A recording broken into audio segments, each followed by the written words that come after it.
Gracias. No, decía que para mí era muy importante también que vos estuvieras presente y pusieras el sello de calidad y de, digamos, de pertenencia también al Kioja. Bueno, así que, no, gracias a los que estén. Entiendo que va a venir un poco más de gente y yo igual voy a ir empezando de a poco. Y hoy tenemos una parte sustantiva del libro en general para los que no vinieron la primera vez. La idea era ir viéndolo en secciones. Y hoy encerramos algunos de los capítulos sustantivos y más controversiales, no por la idea de ser controversial, sino porque son temas que la doctrina viene discutiendo hace 200 años sin acuerdo, temas vinculados con los derechos y la naturaleza de los derechos, con el control de constitucionalidad y con la interpretación. Y a mí me interesaba hablar de los tres a la luz de lo que había mencionado la vez anterior, que era el ejemplo articulador del libro, que es el ejemplo de este acuerdo, pacto entre inmigrantes, que tiene algo que ver, si acá puedo compartir pantalla, comparto una imagen, pero solamente un segundo para que no se nos vaya toda la imagen. Esta es una imagen del pacto del Mayflower. Cuando yo cuento el ejemplo de inmigrante, que ahora en todo caso vuelvo a... Ahí lo dejo. Ahora vuelvo a él. Yo me inspiraba más en un ejemplo que da el filósofo político Jerry Cohen, hablando de la ida en campamento, que lo hace como reflexión de la posibilidad no utópica de una vida cooperativa. Pero bueno, digamos, también está latiendo detrás del ejemplo un caso que se le asemeja históricamente, ¿no?, que tiene paralelos, que es el pacto del Mayflower de 1640, en donde, interesante para nosotros, digamos, los puritanos llegan a la nueva tierra y hacen algunos acuerdos básicos vinculados con el tema que más les preocupaba y que era el que los había llevado a abandonar Inglaterra, que era el tema de la persecución religiosa, la muerte, digamos, ¿no? Entonces hay un acuerdo muy básico, ahí lo tenía en otra imagen, pero mejor vernos las caras que poner las imágenes. No, hace un acuerdo muy básico de que van a empezar a guiarse por las pautas que ellos vayan definiendo, en torno a una noción muy fuerte de libertad religiosa, ¿no? Esa es la idea articuladora del pacto del Mayflower. En el ejemplo que yo hago, digamos, hago algunas referencias a este tipo de situaciones, de, por ejemplo, diferencias que pueden tener estos inmigrantes que llegan a la tierra prometida sobre cómo repartirse las tareas, las ganancias que puedan obtener, problemas que pueden tener en términos así de la cuestión religiosa también. Por ejemplo, esto, ¿no?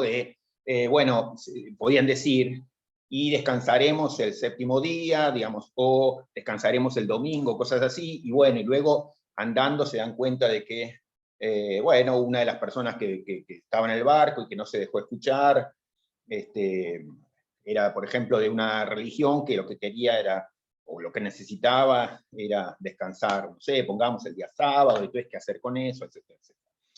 Y toda la idea esa del pacto, para mí, es muy útil para pensar el derecho en general, en cuanto a lo que el libro propone como ideal regulativo, digamos, la idea de la conversación entre iguales, ¿no? La idea de que las reglas básicas las hacemos entre todos los afectados, ¿no?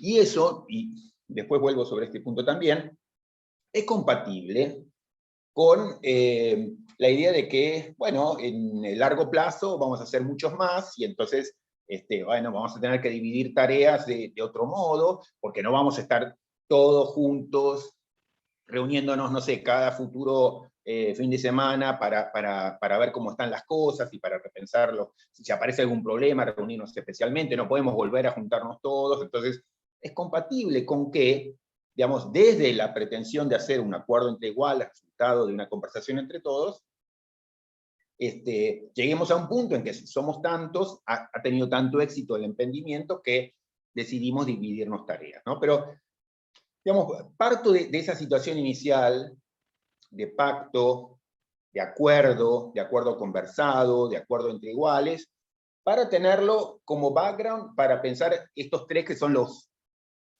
digamos, la delantera matadora, ¿no? del constitucionalismo, la cuestión de los derechos, la cuestión del control de constitucionalidad y la cuestión de la interpretación. Entonces, digamos, como en otras reuniones, mañana es la última, de las 3, yo lo que hago es, avanzo 15-20 minutos en una presentación de las líneas básicas para los que no leyeron el libro o quieren ver qué es lo que me interesa de estos puntos, y después me detengo y abrimos la conversación. Si alguien no entiende algo en el camino, también me frena. Pero digamos, desde esa idea muy, muy básica de la conversación entre iguales inicial, de estos inmigrantes, ya sea en mi ejemplo o en el Mayflower, que tiene su paralelo, pensaría algunas cosas sobre estos temas centrales. Uno es el tema de los derechos. Interesante lo del Pacto del Mayflower, porque para mí es como una buena ilustración de cómo pensar el nacimiento de los derechos. Por supuesto, digamos, uno puede decir, bueno, no, los derechos han existido siempre, o el derecho a la vida lo tengo desde siempre, etc. Esa es un poco la visión que yo presento y critico como la idea de derechos naturales y derechos como planetas, ¿no? Derechos como cosas que están allá afuera, que son ajenas a nosotros, que descubrimos un día o que reconocemos un día, que alguien nos ayuda a ver. Entonces, cosas que están allá afuera, lejos de nosotros, y que un día descubrimos. Y la idea, en cambio, de la conversación entre iguales, y el ejemplo mismo este del Mayflower, digamos, lo que nos dice es una mirada alternativa sobre los derechos que es mucho más afín a la que el libro quiere presentar. No quiero ahí, digamos, noquear a la visión contraria y sacármela encima rápido, simplemente propongo como un modo distinto, alternativo, para mí mucho más interesante, mucho más rico y mucho más fructífero de pensar los derechos, no como algo que está allá afuera, que descubrimos un día, como si fuera este planeta que vemos con un telescopio, sino como en el caso del Mayflower, digamos, miramos, en vez de descubrir afuera lo que nos correspondía, digamos, miramos hacia atrás, miramos la historia, miramos la práctica que tenemos en común, miramos los horrores que nuestra comunidad o los lugares de donde venimos se han cometido, lo que sabemos. Entonces, determinamos, uno, qué cosas nos importan y qué riesgos habituales tenemos. El caso del Pacto de Mayflower es bien interesante en eso.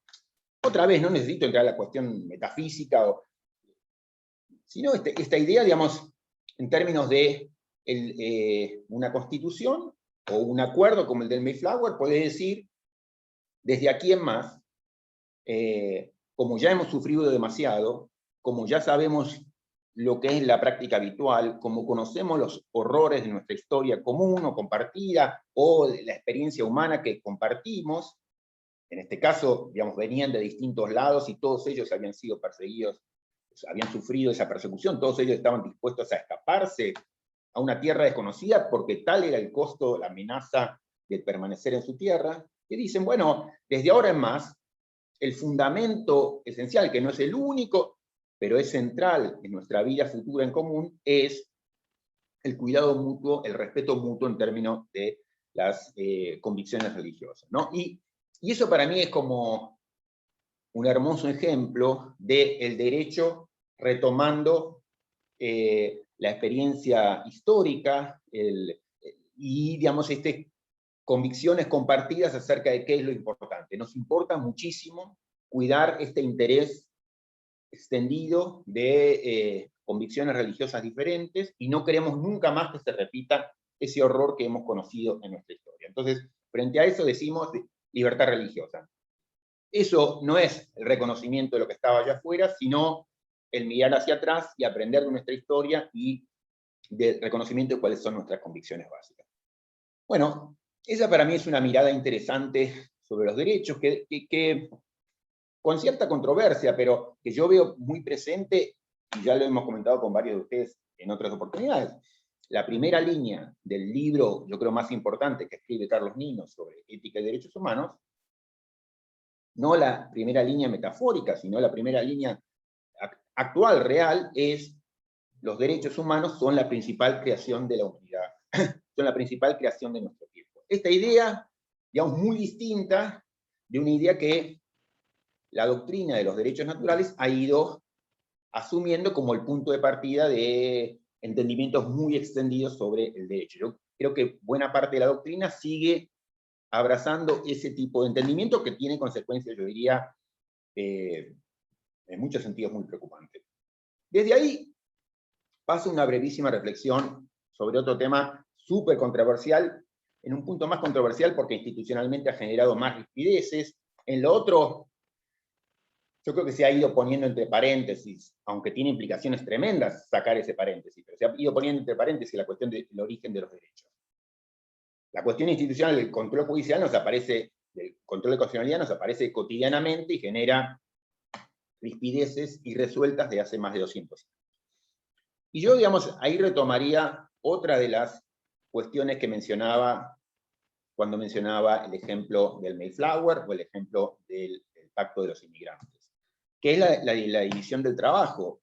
Es completamente entendible, justificable, aún para una comunidad anclada en convicciones democráticas profundas, pero al mismo tiempo básicas, es completamente compatible decir, dividimos las tareas, porque ya somos muchos, y no podemos estar todos tomando las decisiones de todos los días, ni resolviendo los conflictos que se nos va presentando. Digamos, no podemos estar todos los días juntándonos a resolver los conflictos que van apareciendo, que ya son cada vez mayores, más frecuentes, sino que delegamos esto en nuestra gente. Bueno, es perfectamente compatible, entonces, delegar autoridad política y delegar autoridad para resolver conflictos. Entonces, digamos así, democratismo radical que tiene una propuesta como la que presento es compatible con la división de tareas. Pero es muy importante, y en el libro juega un papel muy importante, ver si uno defiende la delegación de tareas o esta división del trabajo bajo la idea de no hay otra, entonces un arreglo de segundo mejor, porque bueno, antes lo veníamos haciendo, nos juntábamos regularmente para resolver los conflictos que iban apareciendo, ya no lo podemos hacer más porque somos demasiado, entonces este es un arreglo de segundo mejor, no es la primera opción, pero es perfectamente compatible con lo que queríamos. Entonces, hace mucha diferencia, y en la historia del pensamiento político, en la tradición del pensamiento político, hay mucha diferencia entre quienes ven, digamos, como primera opción o como segundo mejor el sistema representativo y también el control judicial y la intervención judicial en general. Entonces, si uno lo entiende esto como, como una segunda opción, bueno, esto quiere decir que si el conflicto escala, si el problema a resolver es más grave, o si la cuestión a discutirse es más sustantiva, bueno, nunca olvidaremos, o tal vez sea hora de retomar, para esta cuestión en particular, pongamos, vamos a discutir sobre el aborto, bueno, volvamos a sentarnos todos juntos porque esto es demasiado importante y nos atraviesa a todos de un modo demasiado crucial.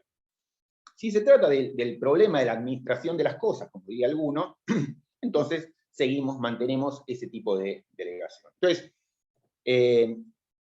ese punto es importante, no sé qué, a ver, acá aparece una imagen.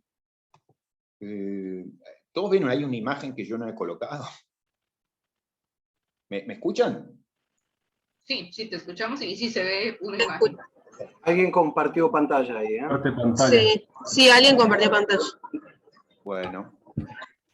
Sí, sí, Martín, si podés sacar ese compartir. Alberto, tal vez has tocado una tecla, fíjate, pero bueno, digamos, en todo caso, a lo mejor lo podemos minimizar. Bueno.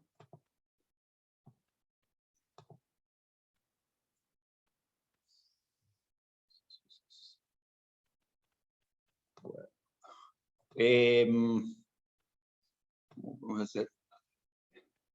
Sí. Bueno. Ok, ahí estamos. Entonces, digamos, el punto es muy importante. Si, por ejemplo, vamos a pasar a entender el control judicial como una delegación o como una tarea que le corresponde a algunas personas que por sus peculiares cualidades, su peculiar preparación, su peculiar lugar institucional, están preparados para hacer lo que todos los demás no podemos hacer. En su peor versión, que lamentablemente ha tenido un rodaje extraordinariamente importante en la historia del constitucionalismo occidental, la idea de que esto es una tarea que le corresponde a los jueces porque la imparcialidad, el reconocimiento de la imparcialidad es algo para lo cual los jueces, ya sea por sus condiciones técnicas, su situación institucional, están mejor preparados para hacer lo que todos los demás no podemos hacer, es una idea demasiado central, y por eso esta visión quiere desafiar ese tipo de acercamiento demasiado común. Digamos, tampoco quiero tomar esto como espantapájaro, pero digamos, he criticado muchas veces enfoques como el de Ferrajoli o de tanta gente, digamos, tomo un nombre como el de Ferrajoli porque es un nombre especialmente interesante de alguien que uno respeta como jurista y como académico, digamos, y además por sus cualidades personales, porque es un ejemplo de esta idea de hay cuestiones que le corresponden a la política que tienen que ver con lo que él llama la esfera de lo decidible, y cuestiones, curiosamente o no, las más importantes, que por su importancia le corresponden a los jueces y deben estar lo más lejos posibles de, como diría Garzón Valdés, las sucias manos, digamos, de la mayoría, digamos, ¿no? En el artículo este de Garzón Valdés de quita tus sucias manos de Mozart, ¿no? Digamos, esa idea de que no corresponde que las mayorías se hagan cargo de ese tipo de problemas. Entonces,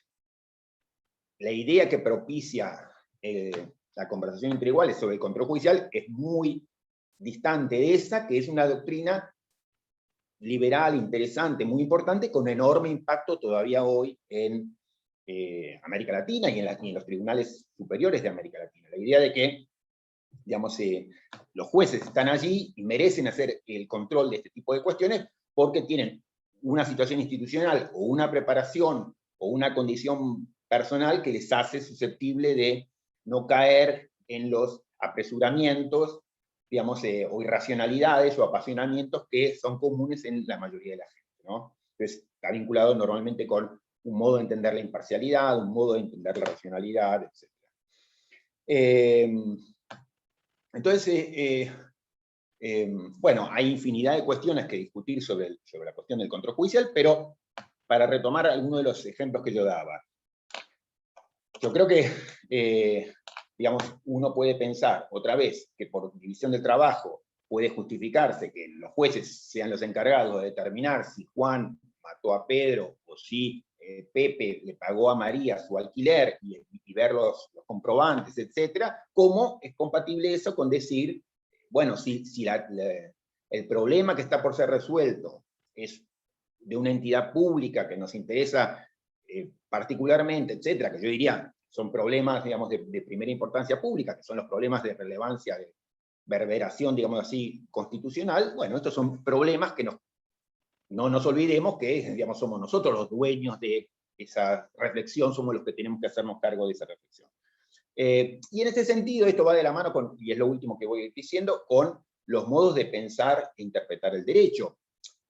Un poco en el ejemplo, y yo otra vez no quiero trivializar las discusiones sobre interpretación, pero es de algún modo sorprendente que después de 200 años de reflexión constitucional y de reflexión sobre teoría interpretativa en particular, bueno, ya sea que o tenemos todavía una discusión muy embrionaria o muy pobre, que como yo creo que tiende a predominar en América Latina, lamentablemente, donde la cuestión de la interpretación, no sé, yo recuerdo haberla estudiado en media clase, introducción al derecho en el primer año, o alguno podrá ver, digamos, en el mejor de los casos, en un curso de filosofía del derecho, bueno, hay contradicciones, hay vaguedades, hay lagunas, digamos, pero tampoco sabemos muy bien cómo se llena y por qué se llena y por qué lo hace el juez. Pero, digamos, de esa pobreza que en general tiende a primar en América Latina, en la discusión anglosajona, yo creo que está hace 200 años muy estancada en ese combate entre originalismo y el living tree, que también, digamos, se ha ultra sofisticado, se ha sofisticado también en ese básico estancamiento.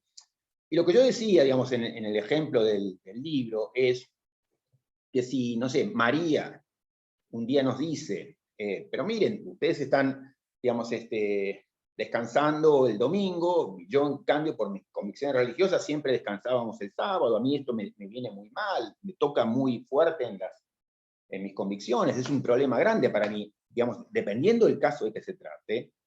A lo mejor si habíamos escrito domingo y acá se descansa el domingo, bueno, no es cuestión de decir, esto ya lo tenemos escrito, o eso es el acuerdo, no, digamos, en el caso de la comunidad pequeña se hace más visible de ningún modo queríamos ofenderte, pero no porque seamos geniales, ni porque seamos solidarios, ni porque seamos buena gente, sino porque, digamos, hicimos un acuerdo y se nos pasó, o no vimos, o no entendimos bien, o no reconocimos el impacto que esto podía tener, y entonces eso puede requerir que nos volvamos a reencontrar y tengamos que repensar alguna de las reglas, o si habíamos escrito algo, digamos, no es cuestión ni de tomar el diccionario para resolver ese problema, de a ver qué es lo que realmente quiere decir la palabra tal, o qué es lo que, o sea, sería absurdo que hiciéramos el raconto de, bueno, yo creo que es absurdo, ¿no? Otra vez, no quiero ridiculizar y creo que tenemos espacio para discutir sobre eso, pero a mí me suena, en principio,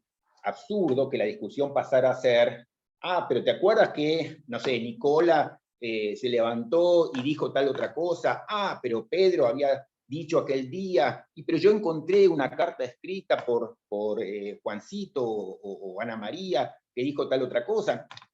Y en un punto sería absurdo, porque otra vez se hace más evidente cuando la comunidad es pequeña que, digamos, la idea de las reglas son reglas subordinadas a nosotras, reglas destinadas a hacer nuestra vida en común mejor. Y puede ocurrir que hayamos escrito mal alguna regla, en el sentido de que hoy nos avergüenza, o no, digamos, el resultado de alguna de las reglas, o no advertimos algunos de los problemas que esas reglas generaban. O si se genera una tensión, decimos, bueno, ¿no? ¿Cómo hacemos para repensarla? Por supuesto, asumiendo el desacuerdo, digamos, es que en esa conversación entre iguales la idea es cuando se trata de un desacuerdo sobre cosas fundamentales, bueno, si tratamos ese desacuerdo y todos dimos nuestro consentimiento, tenemos una razón, que es como piensa en general la filosofía contractualista. Si es que todos hemos firmado eso a partir de nuestras convicciones, tenemos que adherir a eso, pero si reconocemos allí un resultado que a la gran mayoría nos parece que digamos, que era indebido, que no lo pensábamos, que no nos dimos cuenta, bueno, lo que tenemos que hacer es, digamos así, reconfirmar ese acuerdo, repensar ese acuerdo, rehacer ese acuerdo, y, digamos, eso, no olvidar, esa sería un poco la moraleja, no olvidar que las reglas están, digamos, para permitir una mejor vida en común y que no somos esclavos, digamos, ni del diccionario, ni de la voluntad de nadie, sino que esas reglas fueron creadas en común para mejorar la vida en común o hacer posible la vida en común.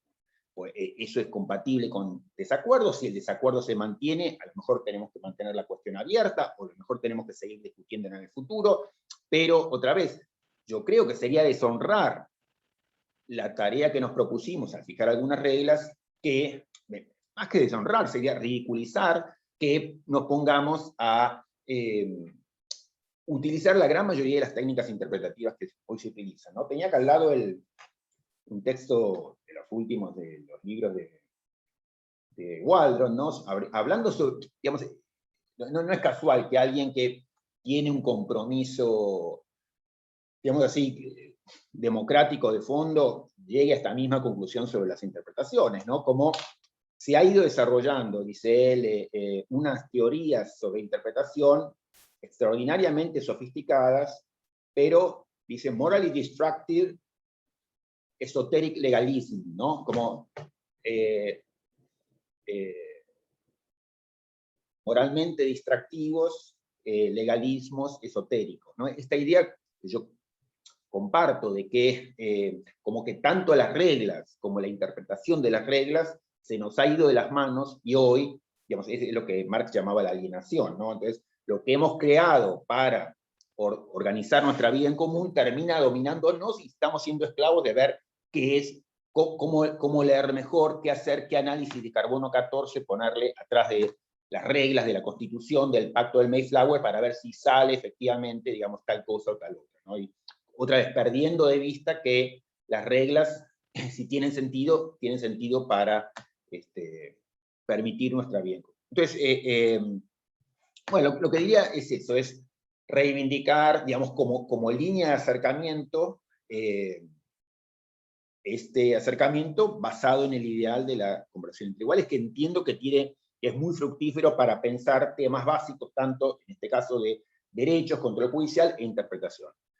Me voy deteniendo acá, simplemente digo, tanto en el libro como en cosas que he escrito recientemente, he ido avanzando mucho respecto de cómo pensar detalles del control judicial. Otra vez, sin la pretensión de hacer la fórmula mágica del control judicial, ni la interpretación, pero cómo tratar de hacerlo más compatible con la vida democrática y con ideas sensatas de división de trabajo. Entonces, podemos dedicar, y a mí me interesaría dedicar parte de lo que sigue a ver alguno de esos detalles imaginables, pero simplemente lo que digo es, la línea de criterios que recorre el ejemplo, el libro, el ejemplo que articula el libro, digamos así, entiendo que es suficientemente fructífera de arranque para mostrar una diferencia muy fuerte en relación con enfoques muy tradicionales sobre cómo pensar los derechos, cómo pensar el control y cómo pensar la interpretación. ¿Qué cosas específicas defiendo? Yo creo que muchas se derivan más o menos naturalmente, y otras, digamos, podemos conversarlas enseguida, pero digamos, me interesa marcar eso, que ese punto de partida es un intento de volver a vincular los ideales básicos del derecho a criterios democráticos comprensibles y aceptables para, yo creo que para cualquiera. Pero bueno, digamos, ese es un poco el propósito. Estamos tratando sobre temas recontra controvertidos, temas sobre los cuales venimos divididos en la historia del derecho desde hace 200 años, o sea que, digamos, no pretendo de ningún modo decir, esa discusión está cerrada, o acá está el camino de salida, ya está, vayamos por ahí. Digo simplemente que tenemos bases, como por lo menos para desafiar el orden establecido de ideas en esas materias, y me gustaría que conversemos un poco, porque son criterios controvertidos, digamos, sobre los detalles y esas visiones. Pero bueno, me detengo por acá y podemos ir abriendo una primera línea de discusión y vemos a dónde llegamos.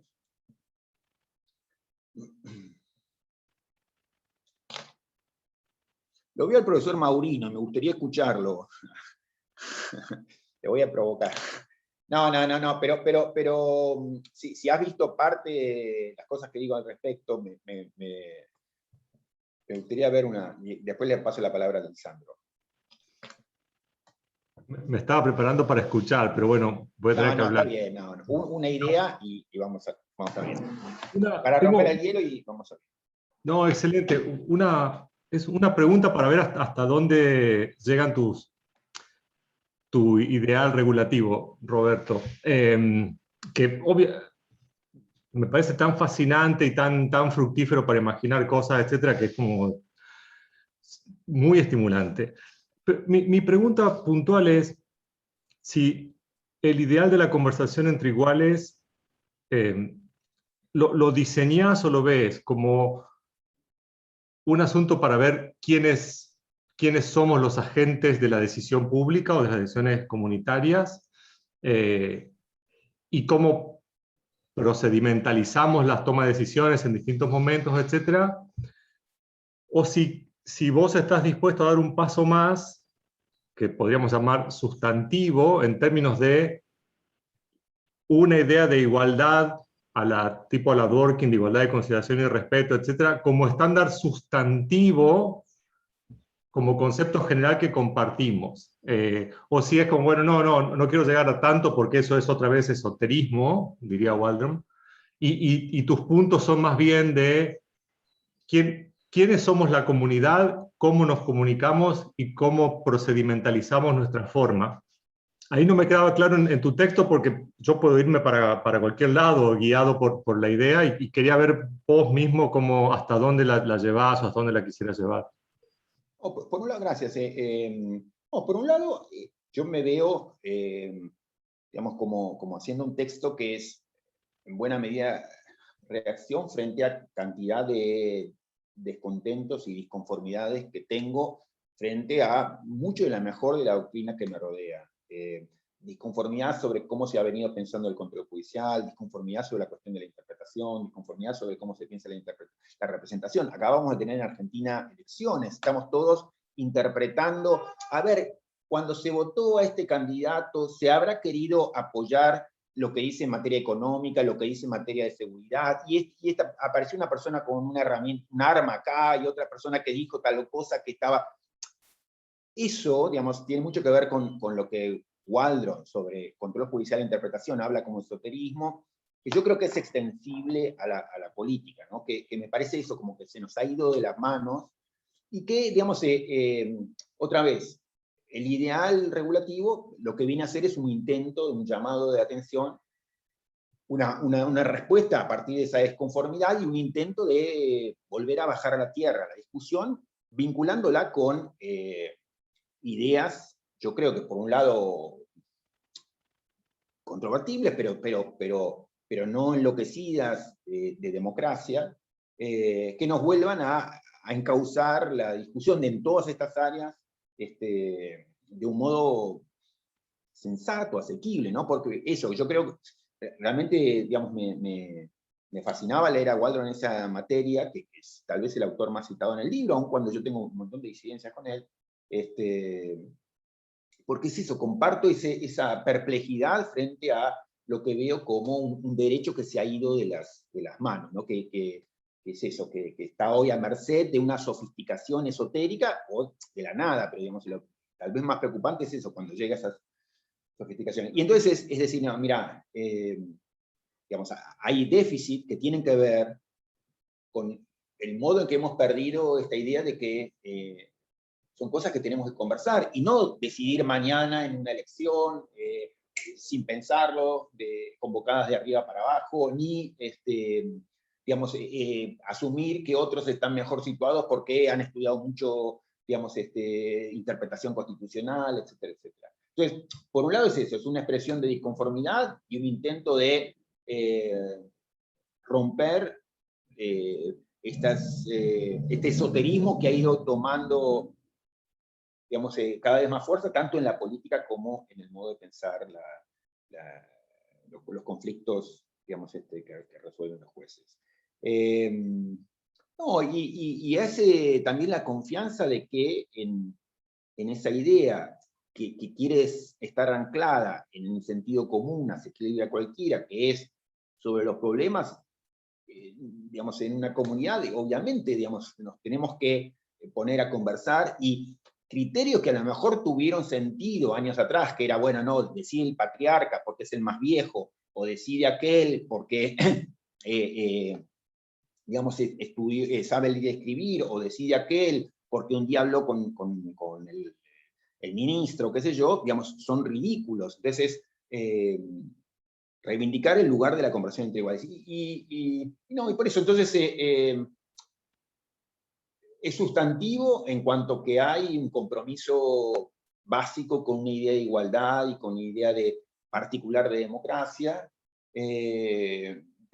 pero un digamos, sustantivo con rienda corta, en el sentido de que resistiendo esos intentos de, otra vez, de convertir en legalismos esotéricos. Y yo creo que, digamos, inclusive, digamos, lo comentaba algo la vez pasada, la misma idea de conversación entre iguales es en parte una reacción frente a los modos en que una teoría dentro de la cual yo me he sentido cómodo e hijo, que es la idea de democracia deliberativa, también ha ido desarrollándose, ¿no? Que aún una doctrina que es la que de algún modo yo mamé de Nino, y que es la que he sentido más cerca, también, digamos, eso como que entiendo que ha ido, se nos ha ido de las manos, ¿no? Y otra vez ha quedado a la merced del experto que nos viene a decir, bueno, a ver si están haciendo democracia deliberativa o no, porque no cumplieron la regla tal o cual. Entonces, es un intento eso para mí, de volver a dotar de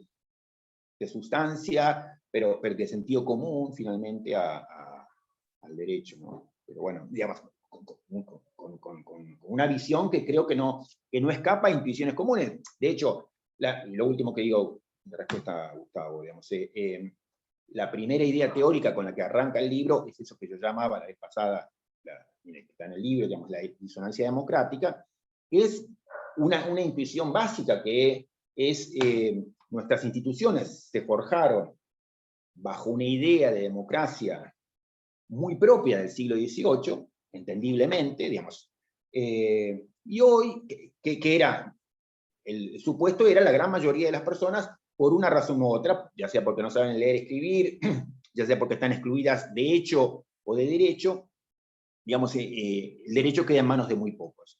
Bueno, y hoy tenemos el mismo traje institucional, pero rodeado de expectativas, demandas, requerimientos, yo diría más bien opuestos.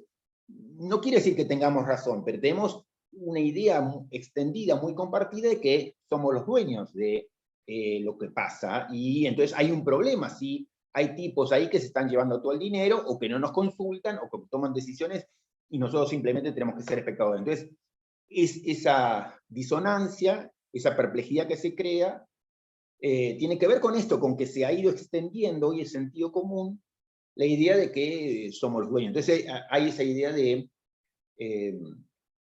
un reconocimiento compartido digamos, de una cierta idea de democracia que es muy distinta de la idea de democracia que alimentó, ¿no?, a esas instituciones en comienzo. Y bueno, es un poco reconocimiento de eso también. Pero después volvemos. Lisandro, yo no sé si ha ido, si no... Aquí estoy, Roberto. Está Había bien. bajado la mano para que no te moleste ahí Perdóname. el icono. Bueno, ¿cómo estás? Bueno, muchas gracias Claro. primero por el libro, porque la verdad que ha sido realmente un mar de disparadores que nos trajiste con la publicación. Como todo ideal regulativo, claro, es como que nos deja con los brazos en fuerza y esperando un poco más, ¿no? Y ahí es donde quiero hacerte una pequeña pregunta, porque el ideal del derecho como conversación entre iguales pareciera tener su mayor escollo en el control judicial, ¿no?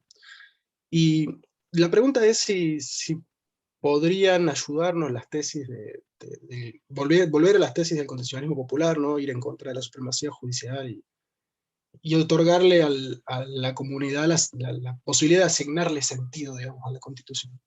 Si quizás esas tesis nos pueden ayudar incluso en el sistema que tenemos, a abrir un poco el juego, si pueden estar ahí o si no, directamente no nos sirven por la estructura como está.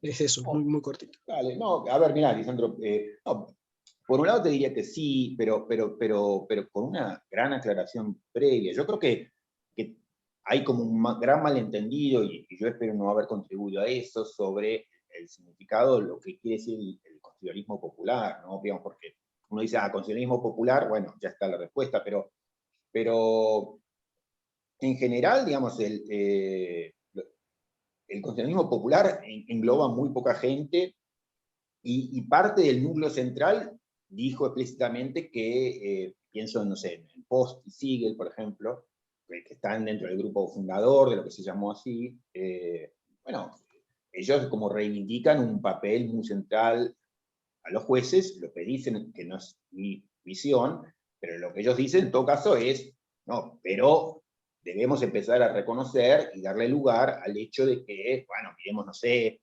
los vínculos entre feminismo y desarrollo del derecho, o el vínculo entre, no sé, las marchas del Martin Luther King y el desarrollo del derecho.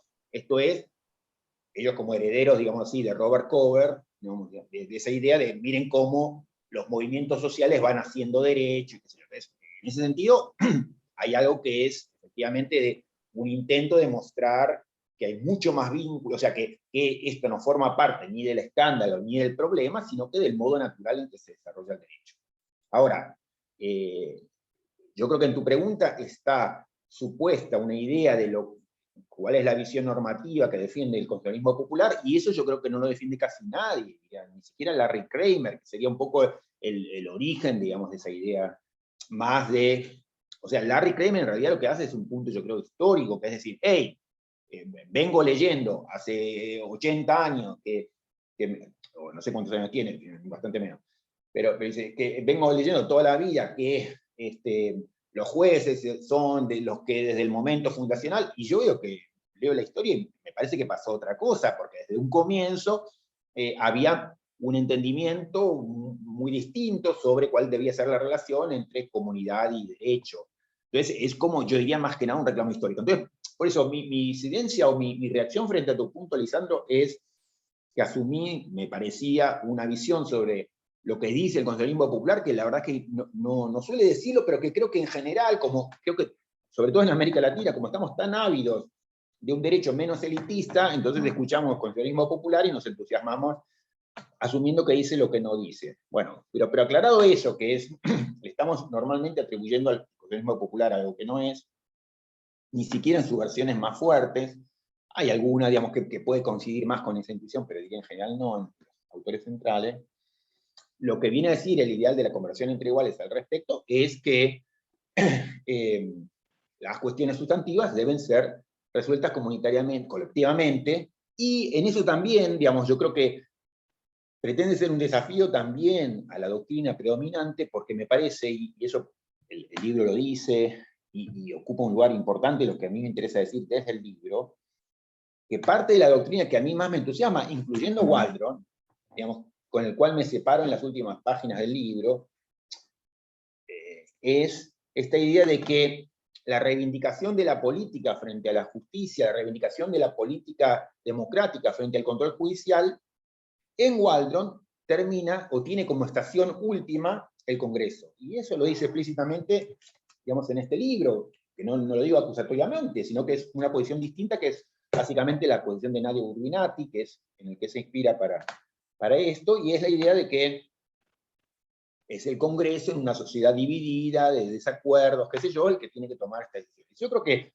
por el modo en que se han ido desarrollando las instituciones políticas, a la luz de aquel traje chico del comienzo, el Congreso no merece ser entendido de ningún modo como traje último, como estación última de la política democrática, ¿no? Digamos, creo que es parte del problema, como es parte del problema la justicia. Entonces, por eso, digamos, en el libro juegan un papel tan importante, casos como el de la discusión del aborto, para tomar dos ejemplos latinoamericanos, o tres, la discusión del aborto en Argentina, la discusión sobre las leyes de caducidad, digamos, por ahí estaba Yanela, digamos, en Uruguay, los cabildos constitucionales en Chile, digamos, muestras que aún en América Latina y con el desastre institucional que tenemos, pueden imaginarse, no forman parte de la utopía, modos más horizontales de decisión sobre temas sustantivos.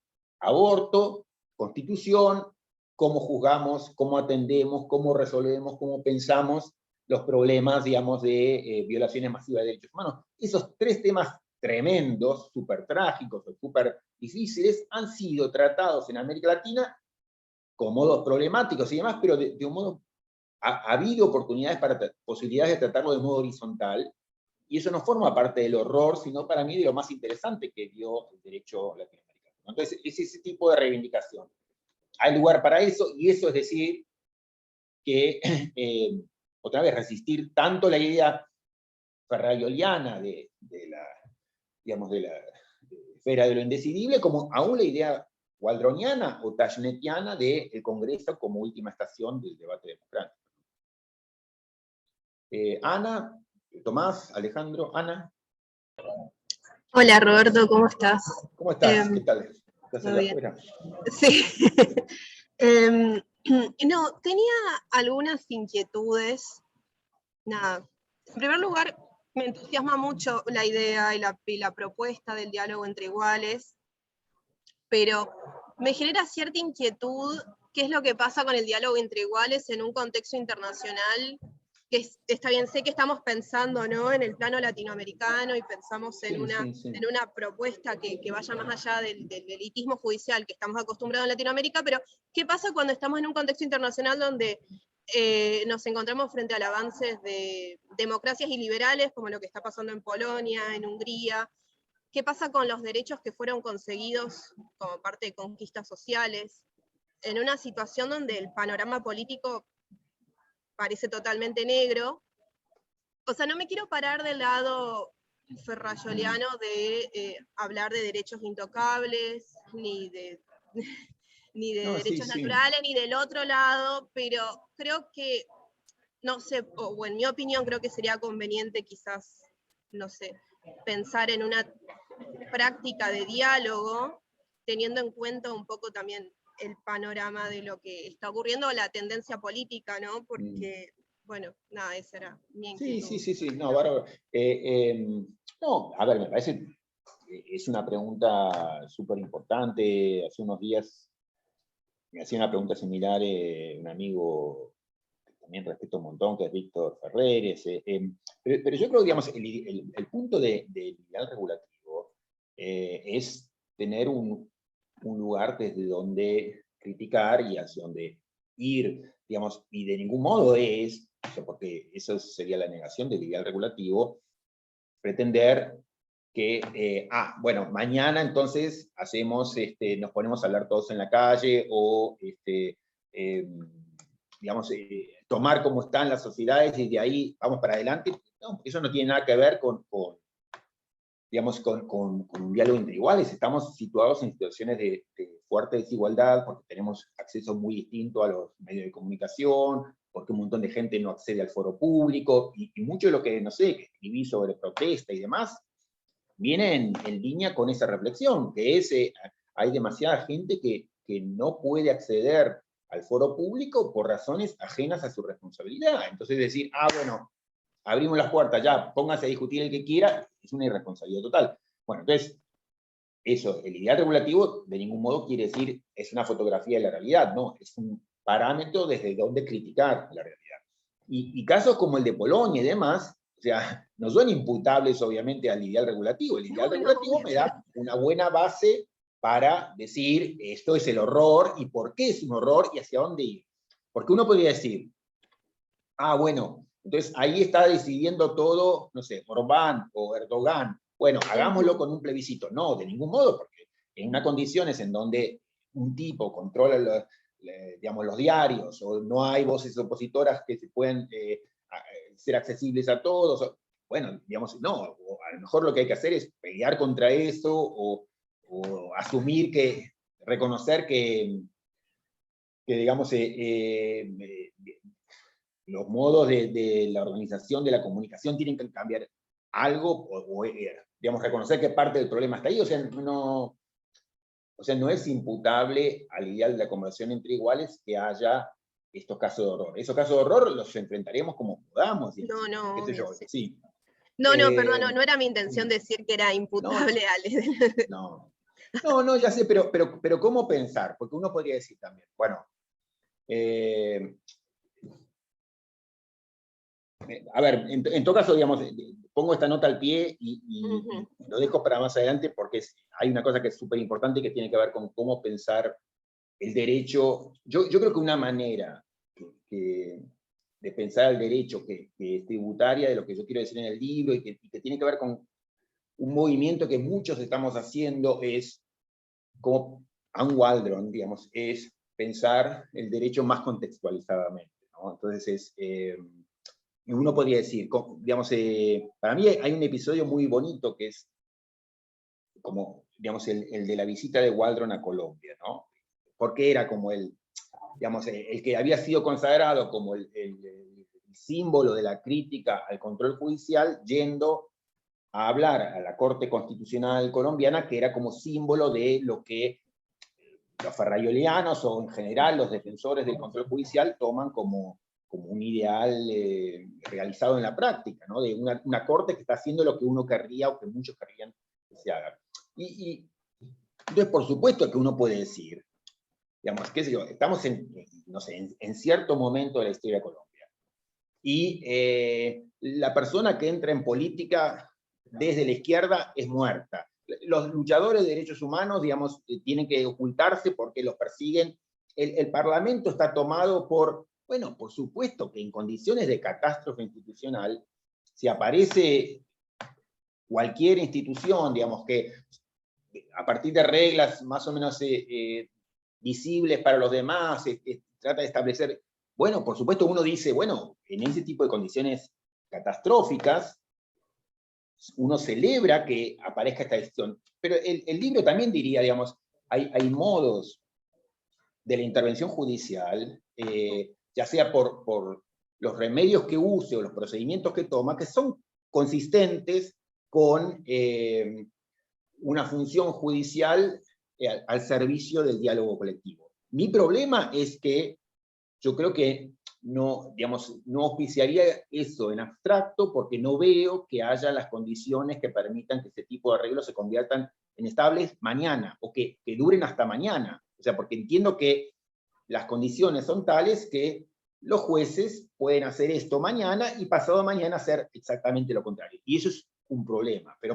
Pero dicho eso, si un juez decide, digamos, devolviendo la pelota a la discusión pública o, digamos, empujando para que, digamos, se respeten las reglas de juego o tratando de que alguna voz que no se escuchaba sea escuchada, bueno, uno lo aplaude, muy en particular si estamos en el contexto de la debacle total, ¿no? Entonces, digo, uno puede decir, y no me parece la violación de ningún principio, digamos, uno puede decir, hay ejercicios coyunturales, digamos, de la respuesta judicial que uno puede mostrar como compatibles, como consistentes con una preocupación democrática por el diálogo, y uno puede además decir, en condiciones de debate institucional, bueno, por supuesto no puede simplemente decir, no, digamos, no pienso sobre esas situaciones que son las que predominan en América Latina. Pero digo, el ideal debe estar ahí para guiarnos y determinar, digamos, hasta qué punto nos acercamos y si nos alejamos, por qué es que criticamos ese alejamiento. No simplemente porque lo haga Erdogan, sino porque se están haciendo cierto tipo de cosas, ¿no?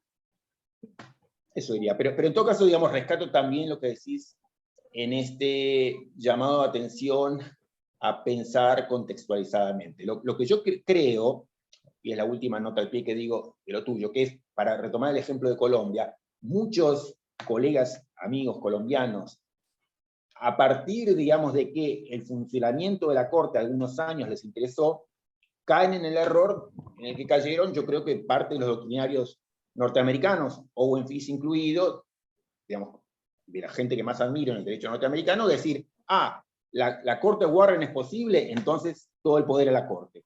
Bueno, no, digamos, en ese sentido yo creo que es como romper el contrato teórico, ¿no? Digamos, hay cortes que nos entusiasman en el funcionamiento, pero bueno, ¿por qué vamos a pensar que eso se va a convertir en la regla? ¿Por qué eso no va a ser justamente colonizado, dado el tipo de debacles que estamos reconociendo? Pero bueno. Tomás, creo. Después está, creo que Sheila, Alejandro, Manuel. Hacemos cortitos para que entre la mayor cantidad de gente.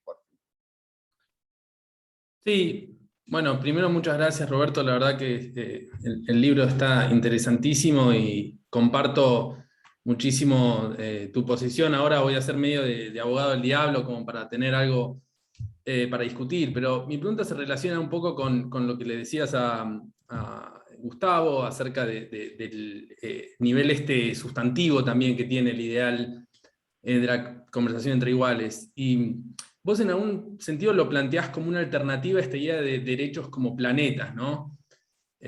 Yo por ahí la duda que tengo es si en realidad el ideal de la conversación entre iguales no está a su vez influenciado o apoyado en alguna idea de derechos como planetas. En este caso los planetas serían cierta concepción de la igualdad, de la autorregulación, y digamos, el corolario de plantearlo de este modo es que esas razones, digamos, sustantivas, podrían competir tranquilamente con otras razones. Entonces, en algún caso tenemos que decidir algo difícil. Puede ser que la comunidad se junte, discuta y decida X.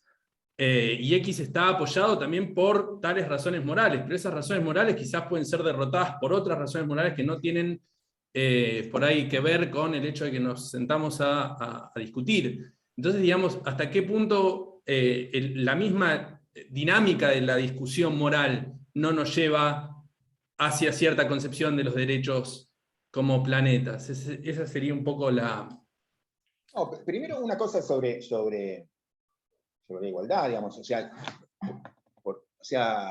a mí, al menos en las indagaciones que he tratado de hacer, lo he tratado de anclar lo que digo siempre en la práctica, en particular en la práctica latinoamericana, y en este caso, digamos, también hay una vía de respuesta en un punto sencilla, al menos a un punto central, que es sobre la igualdad, digamos. Yo creo que la idea de que cada persona es igual a otra en su dignidad moral, aún si uno es blanco, uno es negro, uno es mujer, uno es varón, uno estudió en Harvard y otro no estudió, está dado en el hecho fundante de la modernidad, que es una persona, un voto.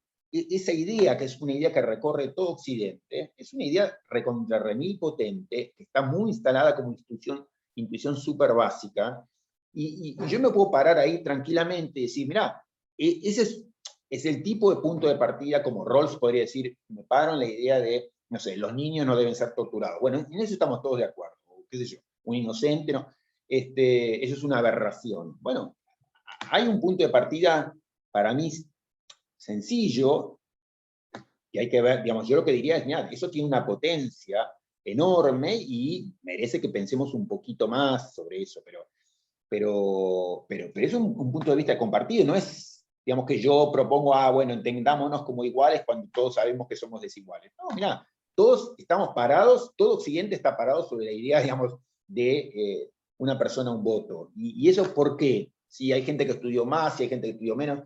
Bueno, digamos, mientras ese punto de partida esté compartido, tengo como una buena base a mi favor.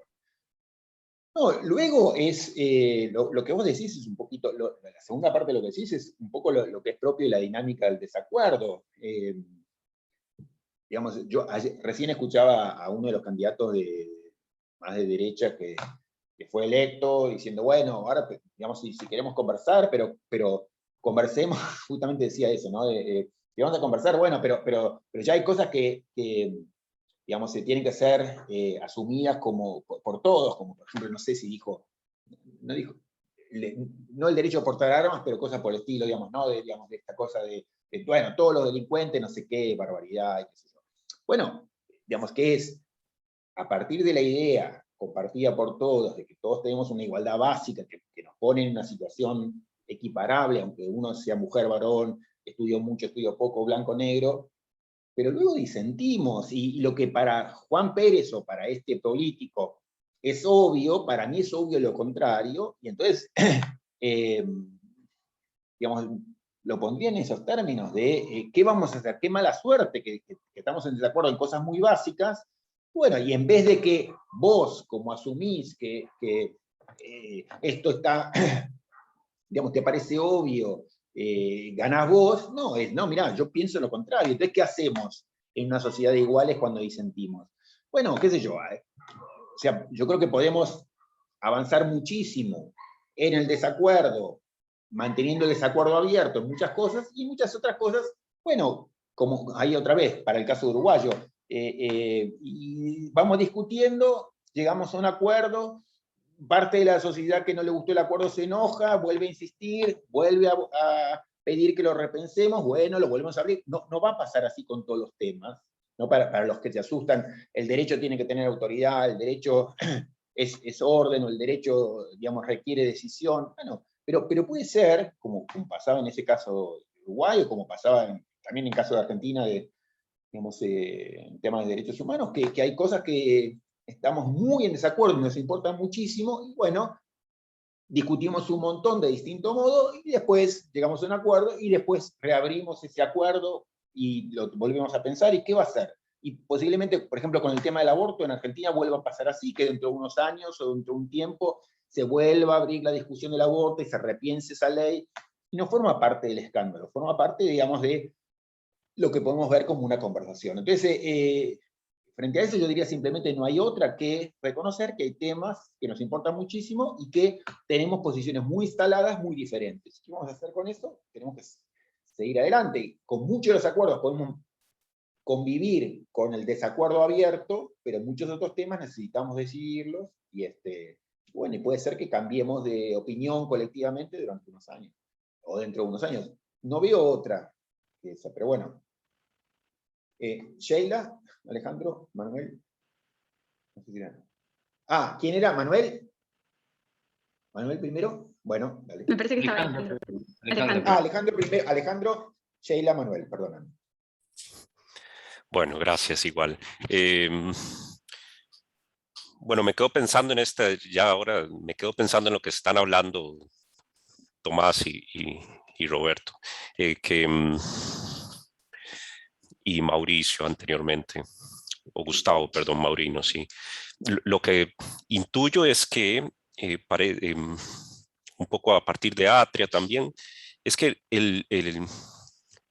la democracia no supone que las personas no asuman convicciones fuertes sobre los asuntos políticos. Lo que asume es que la institucionalidad debe permitir que se sigan discutiendo a pesar de que esas personas mantienen esas convicciones fuertes, digamos. Incluso yo diría que la democracia requiere que las personas asuman posiciones fuertes, porque si no, ¿de qué van a debatir, ¿verdad? Pero bueno, es un poquito reflexionando sobre esto. Puntualmente, me leí toda la sección esta de interpretación constitucional y tribunales. Yo soy muy escéptico de la legitimidad de los tribunales, ¿verdad? Entonces me siento muy inclinado hacia tu posición y hacia tus críticas y demás, pero bueno, ahí igual veo cosas. Y se me ocurre, dado lo que se está discutiendo en este momento, se me ocurre preguntarte esto. En la sección en la que haces tu propuesta, que se llama la interpretación constitucional en una comunidad entre iguales, y esto ya se ha estado diciendo, ¿verdad? Lo que propones es que se regrese a la comunidad para que reflexione cada uno desde su posición sobre los problemas constitucionales sugeridos de alguna forma en el texto. Y se reflexione moralmente, podríamos decir, digamos, o se reflexione sustantivamente. Ahora, cerrás esta posición y en varias partes del texto me parece que decís que esto es una solución al problema de la interpretación jurídica del texto constitucional, y no me gustaría que se entienda como una cuestión de términos, de que si le decimos jurídico no es jurídico. Lo que yo no veo es qué de jurídico hay en esto que estás, o sea, yo estaría de acuerdo, yo diría sí, claro, esto es lo que hacia donde hay que ir, pero que a esto valga la pena llamarle jurídico, no estoy seguro, porque no estoy seguro que quiero llamarle, que tenga algo importante parecido con respecto a lo que tiene que hacerse en materia laboral o en materia de contratos o cosas por el estilo. A ver si nos entendemos, pero sí. no, un ejemplo que alguna vez conversamos, ¿no? Pero digamos, un ejemplo que daba Waldron, que decía que digamos, justamente sobre la interpretación, ¿no? Y entonces, bueno, como está la cláusula de que no hay castigos crueles e inusuales, y entonces, digamos que la discusión, otra vez, ese tema de los legalismos esotéricos, ¿no? Que entonces empieza a levantar temperatura, una discusión insólita sobre, bueno, si es castigo cruel, tal o cual cosa. Yo, entre paréntesis, agrego esa anécdota, digamos, hace muchos años en Estados Unidos, también por radio escuché un debate sobre la pena de muerte. Entonces debatían por la radio dos profesores de Derecho también, a partir de teorías interpretativas. Bueno, y uno entonces decía, no, pero bueno, si uno inyecta digamos, la sustancia letal a través de una aguja, ¿no? Digamos, bueno, el pinchazo de la aguja, ¿podrá ser considerado cruel? Claro, y era como, o sea, yo estallaba no sé si de risa o de tristeza, pero era esa idea o sea, no había un problema en que esta persona se lo matase, pero había una dificultad de que podía ser considerada cruel la inyección letal, digamos, pero porque el pinchazo le dolía, ¿no? Después, si eso se lo hacía dormido, ya no era cruel. Pero bueno, digamos que forma parte de la locura, ¿no? Del legalismo, del esoterismo, digamos, legal, ¿no? de cuestiones constitucionales básicas sobre las cuales estamos en desacuerdo.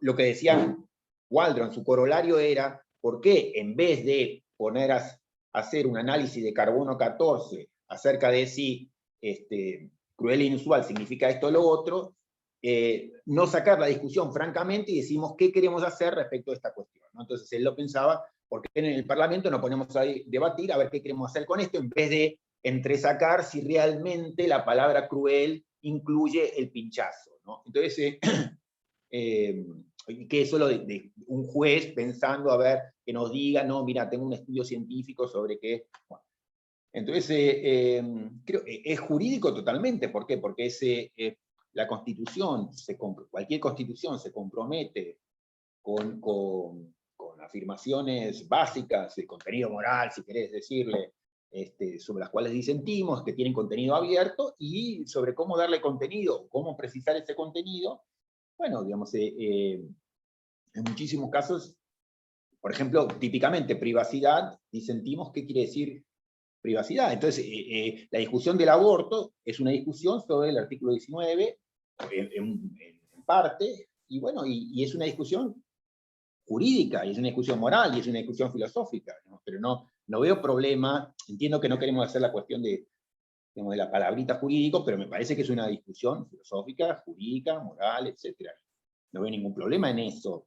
No sé si vos querés sobre eso añadir algo. Sí, no quiero, pero bueno, pero, cortito, dale. O sea, vos reconoces que porque es que estas discusiones que son, yo estoy con Waldron y estoy con vos, digamos, en decir que es ridículo hacer esto sobre la Constitución, pero no es ridículo hacerlo sobre el derecho de servidumbres. O sea, esto tiene mucho más sentido o sobre un derecho de impuestos, o sea, sobre una ley particular de impositiva, ¿no?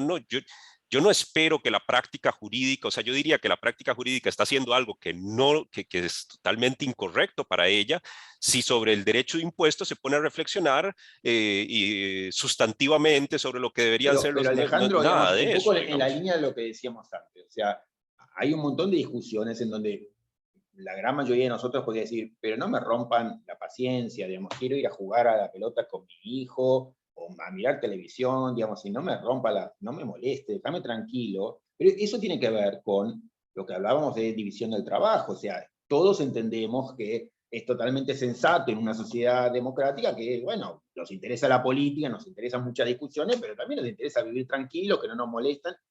Entonces, puede ser compatible que un montón de la tarea cotidiana quede en manos de un funcionario político, burocrático, administrativo, judicial, pero, digamos, la Constitución está llena de puntos, digamos, que nos toca y somos todos sensibles a esas pulsiones y, digamos, sobre esas cuestiones, bueno, todos tenemos el derecho de decir, no, momento, acá estamos, no me pase de largo esta discusión porque es demasiado relevante. Está entendiéndose cuando discutimos, no sé, matrimonio igualitario, digamos, qué significa el respeto de la privacidad o el no daño a terceros o la moral pública.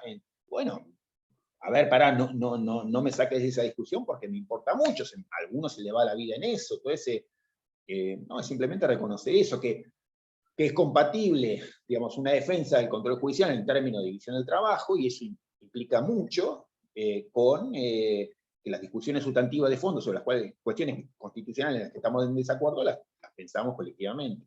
Pero bueno, seguimos después. Sheila, ¿cómo estás? Hola a todos. Bueno, el libro realmente me da una alegría inmensa, sé que es como que invita a un proyecto de largo aliento y un cambio de paradigma que uno empieza a ver en diferentes dimensiones.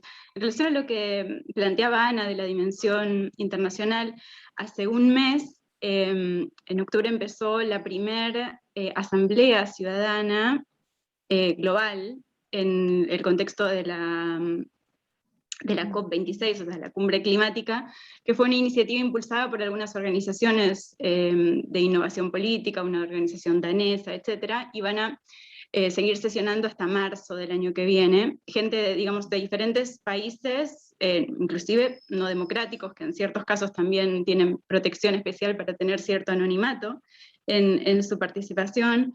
Y digamos, y eso es como ya hicieron una declaración en el marco de la COP climática en relación a la falta de participación ciudadana en esos foros, que me parece de lo más relevante, lo que más alegría me dio de esta COP fue esta iniciativa.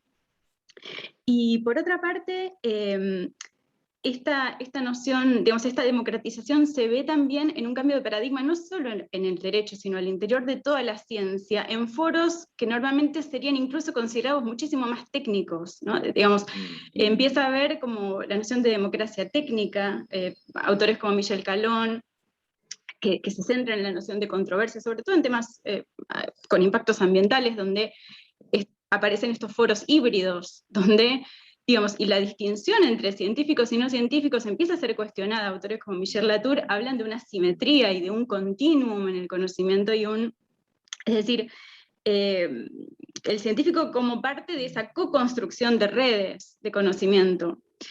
Y por otra parte, aún autores que adhieren a otra línea, por ejemplo, la última obra de Cass Sunstein junto con Kahneman, aún sí apuntan hacia otro lado, en su obra Noise, ellos también muestran que en los temas que uno pensaría que existe la mayor, o sea, objetividad y que no tendría que haber disidencia, hay una disidencia enorme, y que en general las instituciones solapan eso, porque nunca ponen a distintas personas realmente independientemente a decidir lo mismo. Entonces, eso también, digamos, si uno como lo toma como agua para su molino, es también, digamos, casi, es decir, lo que quiero decir es, aunque algunos quieran mayor homogeneización, la realidad es que hay una disidencia enorme, aún en las cuestiones absolutamente más técnicas. En lo que vos decís, hay disidencia y hay una vocación y demanda de democratización, y eso es súper interesante. No, y también de lo que decís hay otra cosa importante, que es algo que en todo caso terminamos de ver mañana, pero eso que dedicamos más al tema de asambleas y demás. No, y es que del mismo modo en que aparecen alternativas de diálogo, por ejemplo, a nivel judicial, y yo a la gran mayoría me resistiría, porque, o sea, eso no es que un juez o un doctrinario le pone el cartel de diálogo y entonces estamos dialogando, y no es que se llama asamblea o se llama asamblea ciudadana y entonces la aplaudimos porque tiene el título de asamblea ciudadana, o sea, porque efectivamente, digamos, es un poco lo vamos a ver mañana, pero o sea, ha sido el trabajo de gente como Hélène Landemore y compañía, digamos, que estudió las de Islandia y la de Francia, donde es ella, bueno, le llamamos Asamblea Ciudadana, pero a ver, ¿en qué sentido esto nos interesa lo que defendemos la Asamblea Ciudadana? ¿No? Entonces, diría ella en parte sí, en parte no, pero otra vez, ¿no?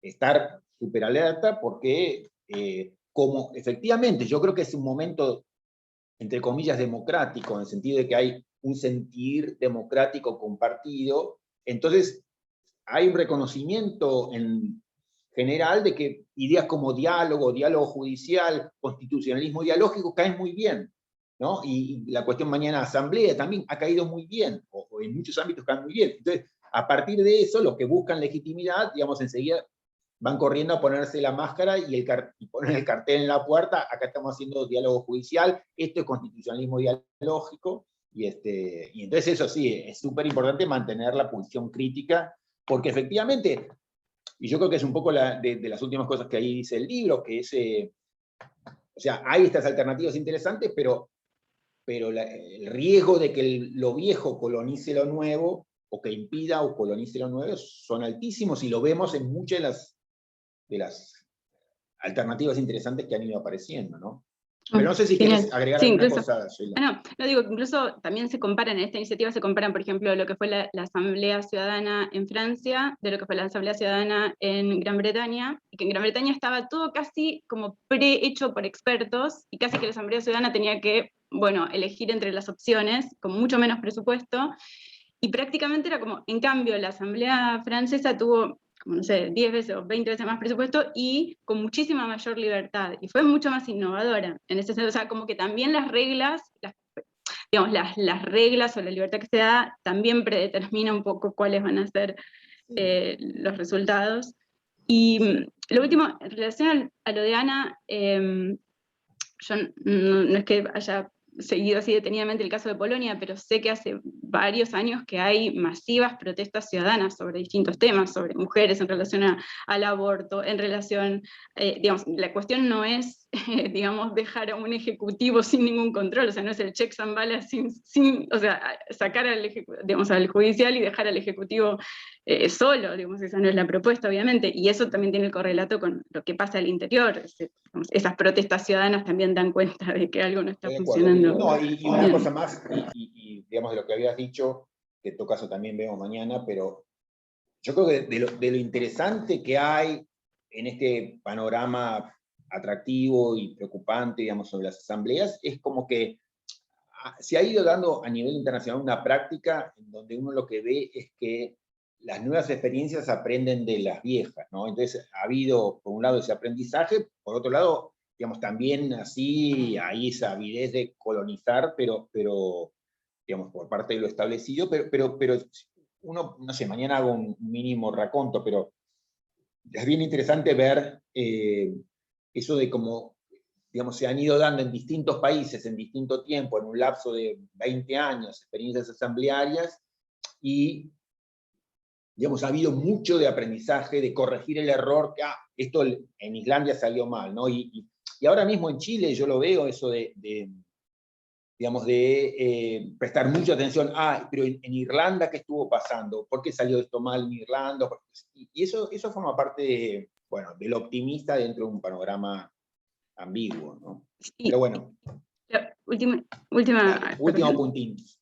Que, digamos, a pesar de que hay cosas que pueden parecer ambiguas, hay cosas que son realmente muy obvias, en el sentido de la convención sobre sistemas alimentarios, digamos, fue denunciada por la falta de participación ciudadana, aún por el relator de alimentación de Naciones Unidas, y, digamos, y se organizó aparte una convención. O sea, digo, hay casos que pueden ser ambiguos y hay otros que, digamos que... No, digo ambiguos en el sentido de que cuando uno mira el panorama, ve que hay mucho interesante nuevo, pero al mismo tiempo, digamos, hay mucho de eso que yo llamo como la colonización, ¿no? Pero sí, digamos, después hay casos claros, obvio.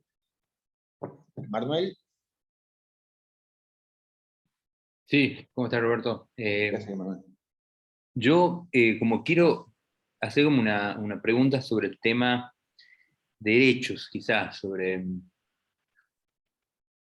Te hago la siguiente pregunta. Estoy pensando, tengo una sensación de, o sea, como llevarlo el planteo un poco más, o sea, el planteo dentro del libro está un poco entre la idea de Bentham y de Ferrajoli, si querés, un poco. O sea, así la versión como más utilitarista, yo lo llevaría un poco más al pragmatismo, y la versión, digamos, dentro de todo, de los derechos naturales, si uno quiere, digamos, o la versión sofisticada de los derechos naturales.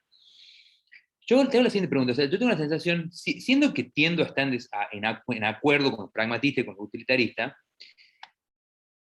creo que en la naturaleza misma de declarar derechos, digamos, o sea, cuando uno declara un derecho, cuando uno pasa una ley, cuando uno decide algo con respecto al ámbito legal, lo que uno justamente está haciendo es, por un momento, aunque sea, sacarlo de la discusión política. O sea, aunque sea por un momento. Sí. Es como que uno agarra y dice, bueno, esto, incluso en términos, si querés, totalmente contextuales, digamos, o sea, esto horrible que está pasando, que viene pasando en este país, nosotros agarremos, bueno, y nos pongamos, y ya no se debate más un rato, digamos, no se debate más. La pregunta sería, eso incluso pienso en términos asamblearios también, ¿no? O sea, cuando uno con una asamblea lo hace también de alguna manera va a hacer lo mismo, digamos.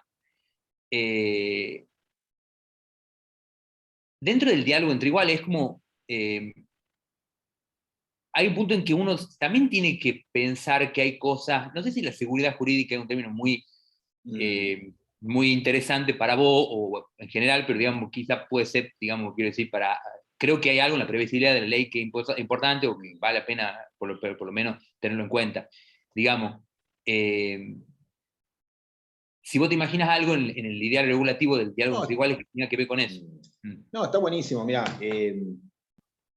Primero, digamos, lamento ser tan waltroniano en eso, pero tiene un montón de respuestas a muchas de estas preguntas, digamos. No, él decía, frente a un comentario muy como el tuyo, que a él le importa mucho, pero decía, ojalá, dice, yo también, digamos, se quisiera poder tener la tranquilidad de, y esta es la frase de Waldron, digamos, de grabamos el derecho en piedra y nos quedamos tranquilos. Lamentablemente, no solamente que no cerramos el problema, sino que se nos abren un montón más. Eso no quiere decir que no consagremos derechos constitucionales. Él en un momento decía eso, no. Pero digamos, yo diría, no es una razón para no tener derechos constitucionales, pero no para asumir la creencia de que uno lo grabó en piedra, uno lo metió en la Constitución y se terminó. Cuando vos ponés privacidad, uno diría, bueno, la previsibilidad del derecho. Y no, digamos, pusiste privacidad y el aborto es privado. No, ¿cómo va a ser privado si es público? Entonces, te sale enseguida la diferencia. Entonces, eso, todos, digamos, y la respuesta de Waldron es para mí muy genuina, muy honesta, es eso, es ojalá, yo soy de los que quieren, y es más, ¿no? Él dice es interesante porque él, cuando se peleaba así con su amigo Dworkin, él decía, digamos, yo no participo de la idea ventamiana, digamos, yo no creo que los derechos son una ridiculez en zancos. A mí me encantan los derechos, pero no creo, digamos, que uno lo llama esto derecho y se terminó el problema, sino que reconozco que aparece parte importante del problema, nace de ahí, y eso no quiere decir que esté mal tener un derecho, pero sí, digamos, dejar de lado de una vez la ilusión de que cuando uno lo consagró en la piedra, lo escribió en la piedra, entonces ahora sí, pasamos al mundo de la previsibilidad jurídica, ¿no? Sí, es un tema súper importante y bastante masticado, ¿no? Gustavo. No, puse una pregunta en el chat solo para ver si nos regalarías como alguna. Hay dos Gustavo, pero sí, está bien. Perdón. Primero, no, pero la estaba leyendo, pero al mismo tiempo estaba Gustavo Arballo Perdón, levantando la mano. no había visto que Don Gu levantó la mano. Estaba leyendo lo tuyo. Yo no había visto la pregunta del chat, así que veamos a ver si... vamos con la pregunta del chat, que la tenían visto todos. A ver, digamos,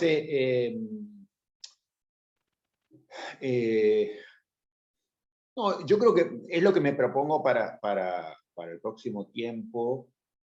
O sea, no sé, yo decía, el libro para mí es como punto de llegada, en el sentido de que es eso, es haber atado un montón de hilos que a mí me tenían, digamos, preocupado durante décadas, y bueno, digamos, y los he tratado de poner juntos, y yo creo que, al menos para mí, es para los próximos tiempos, o sea, dentro de una idea general de que, bueno, ya, no sé, uno no tiene 1000 cosas para decir, yo he dicho muchas cosas que tenía ganas de decir, y no creo que me queden 1000 cosas, pero tengo muchas ganas de decir cosas todavía, pero una que sí que me interesa es como un poquito ir a la letra chica institucional, ¿no? Que es un poco lo que está, digamos, presupuesto en la pregunta puesto en la pregunta de Gustavo, y cómo hacer en la práctica.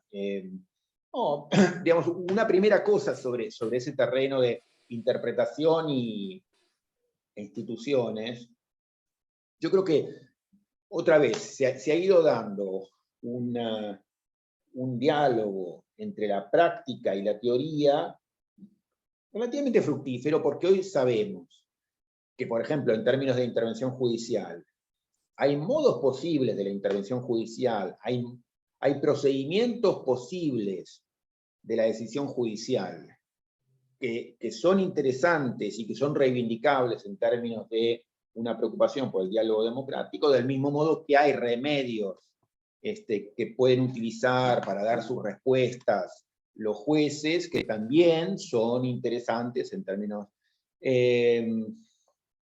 y eso, digamos, entonces yo creo que ahí hay un terreno relativamente firme en cuanto que lo podemos parar sobre prácticas y decisiones establecidas.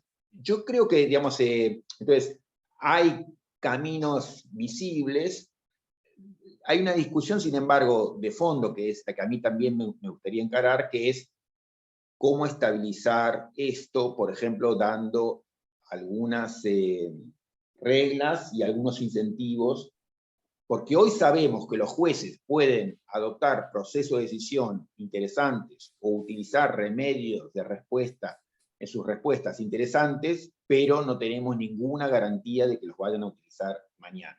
Entonces, digamos, me haría esta pregunta que acompaña a la tuya, o que está con la tuya, sobre cómo pensar eso.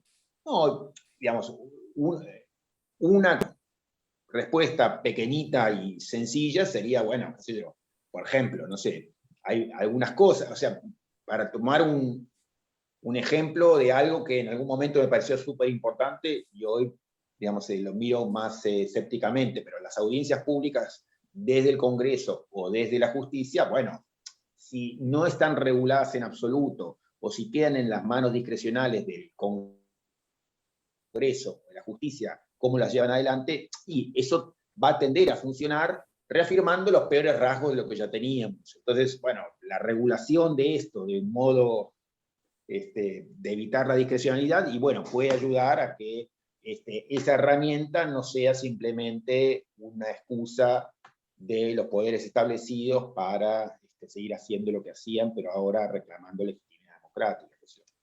Pero entonces eso, hay estos cambios, como yo lo llamaba, modestos pero significativos que se pueden hacer, y hay algunas cosas en las cuales uno puede pensar, ¿no? ¿Qué sé yo? Pongamos, aborto, bueno, todo lo que sea el Poder Judicial bloqueando o reemplazando la discusión pública, para mí forma parte del problema, ¿no? Aun cuando sea una decisión sobre el aborto, que es la que a mí me gusta. Y lo que sea habilitante o, digamos, de empujar a la forma de la discusión pública que están trabadas por los poderes establecidos, o por las inercias, o por la no discusión, bueno, eso me parece interesante. Pero bueno, iría por ahí, pero digamos, es el tipo de terrenos que quisiera, que tengo como propuesta estudiar en los próximos años. Gustavo Arbalio, y terminamos con... No, mi pregunta iba muy en línea con la de Gustavo, que no había leído en el chat, pero por otras cosas era, ¿qué le decimos al juez de primera instancia? Vos habías puesto ahí en el libro este ejemplo de, bueno, pacto entre inmigrantes, en nuestra constitución hipotética decimos no se trabaja los domingos. Bien.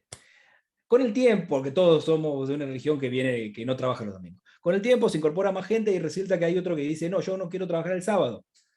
Bien, leemos la Constitución, no, efectivamente, la Constitución no es ambigua, dice que el día que vos no podés, que dejamos de trabajar es el domingo. Suponete que a esa persona le judicializa el caso. Nuestra intuición racional sería decir, bueno, como un poco creo que decías en el libro, bueno, si lo charlamos entre todos, podemos incluso reescribir nuestra Constitución. Bien, el problema que tiene el juez de primera instancia es que está frito porque no puede armar una convención constituyente de la nada, no puede hacer mucho truco que sí puede hacer ponerle la corte de hacer audiencias públicas o cosas así. Se encuentra con el caso en una tecnología milenaria para resolver desacuerdos, pero que es una tecnología muy miope, que es bilateral, parte contra parte. Entonces, ahí es donde ese sujeto que nos da la materia prima de un montón de decisiones judiciales, inevitablemente recurre a los telescopios, a construcciones dogmáticas, originalistas, lo que sea, que efectivamente no son la pierna, sino la prótesis, que eventualmente les pueden llevar, como vos decías, a una decisión que yo avalo. Pero a la vez parece estar clausurando, porque no es la pierna, es la prótesis. Ese juez podría decir, sí, la verdad que tiene razón esta persona, que no quiere trabajar los sábados porque yo le estoy aplicando en realidad el mismo criterio. Y ahí yo diría que tendríamos que pensar no sé qué te parece, porque estamos medio girando en descubierto. Yo estoy de acuerdo con todo lo que decís en el libro, pero tal vez pensar en una suerte de principios como derechos semillas que no estén vinculados a las reglas más concretas. Entonces, en eso pienso, y a esto te quiero preguntar, si es un artificio válido o inválido, que haciendo interpretación busquemos no la regla en sí, que era no trabajar la domingo, sino la razón que está detrás de la regla, que es lo que también nos permite resolver, usar nuestros artículos de privacidad para ir interpretándolo dinámicamente, no lo que dijo hoy el tipo, o libertad de expresión, que antes podíamos decir es prensa, y hoy, bueno, ya no es solo prensa, implica un montón de cosas.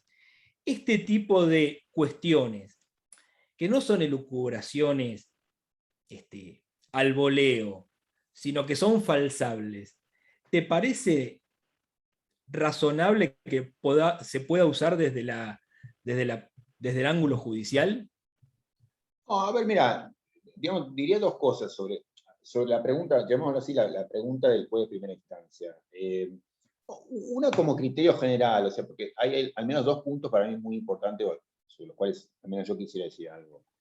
Una es la cuestión del invento. Yo creo que digamos, hemos aceptado convivir con un montón de inventos que es, bueno, a ver que dibuje el juez, porque digamos, de acá hay que salir de algún modo y necesitamos todo y hacemos todo la vista gorda, ¿no? Y yo tengo esa, digamos, una visión muy crítica sobre eso, entre otras cosas por las consecuencias nefastas que tiene, o por las puertas, digamos, inatractivas que va abriendo todo el tiempo, etc. Entonces, yo me resisto a toda esa idea, digamos, muy instalada de, bueno, ¿qué vamos a hacer? Entonces, digamos, que dibuje de algún modo, a ver cómo le busca la vuelta, ¿no? Entonces, el juez tiene que inventar algo para poder, digamos, dar una solución más garantista o lo que sea.